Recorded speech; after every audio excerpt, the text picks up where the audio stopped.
an act of what many see as domestic political retribution with global financial implications.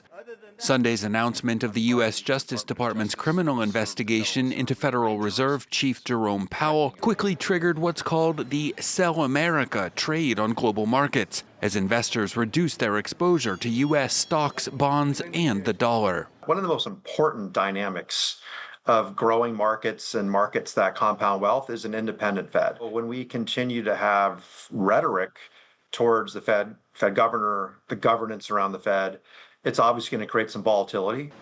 The Federal Reserve was created in 1913 with a dual mandate, controlling inflation and supporting the U.S. labor market.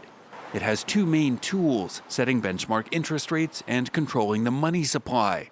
With the U.S. dollar, the world's reserve currency, and U.S. Treasury bonds, the world's top safe haven asset, Fed policy is critical not just for the U.S. economy, but for the global financial system. So the real concern here is the Federal Reserve that Congress specifically designed to be independent instead over time just becomes another tool of the president in ways that have adverse ramifications for the dollar, for Treasury markets. For months, the president has been publicly criticizing and insulting the Fed chair for not aggressively cutting interest rates as Trump seeks to quickly boost U.S. economic growth.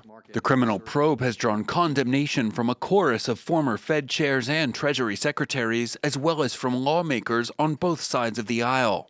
It's not Trump's first bid to gain control over the central bank. In August, he attempted to fire Fed Governor Lisa Cook and replace her with an appointee of his own, but was stopped, at least temporarily, by the U.S. Supreme Court.